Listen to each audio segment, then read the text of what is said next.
Hello, I'm Brad Carmack. I'm straight, I'm an active, believing Mormon, and I support gay marriage.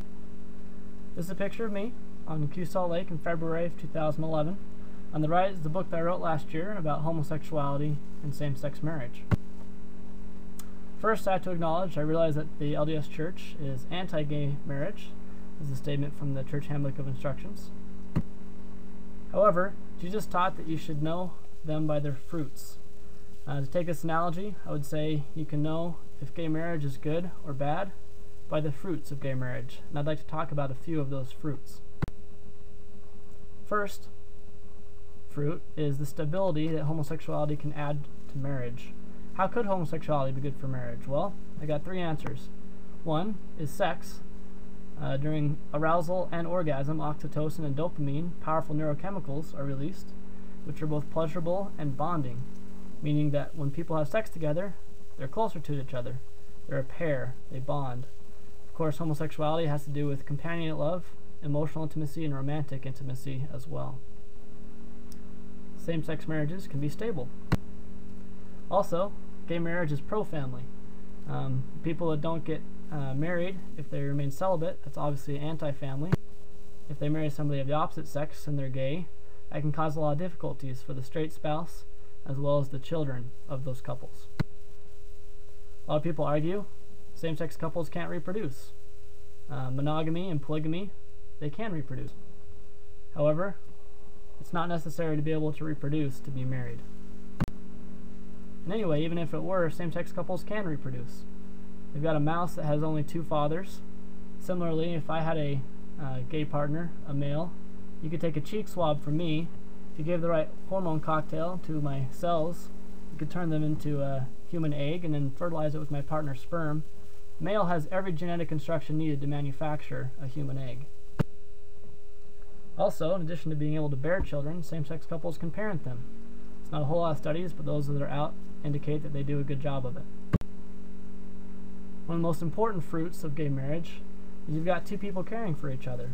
Think about celibate people. Those individuals that don't have a close lifelong partner, if they have needs, medical, psychological, social, they either don't get met, they have to get met by extended family or picked up by the state. It's one of the reasons marriage is so valuable. There are tons of gay people in and out of the church, especially in, that struggle with self-worth, about belonging. They wonder about their future, and they oftentimes are rejected by their church and their family. Accepting gay marriage would reverse those.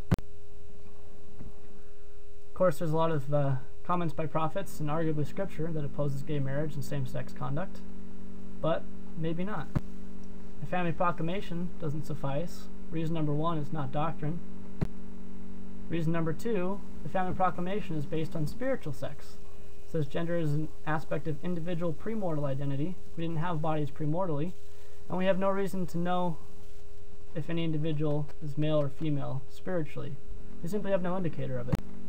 Certainly physical gender won't give it away. Physical sex is a person that won a silver medal in a women's race, turns out genetically male. Some people have testicles where their ovaries should be. Some people have a penis and a vagina. Some people have breasts and a penis. Nature doesn't draw lines clearly for male and female. So, if two couples want to get married, say Jessica here wants to get married to Taylor, it matters a lot whether we think Taylor's a boy or a girl. One we consider to be a candidate for exaltation, another for excommunication. But I would ask, shouldn't their fate at the judgment bar be based by their behavior towards each other and their love for each other, rather than whether or not there's a whole lot of testosterone present in the womb 26 years before?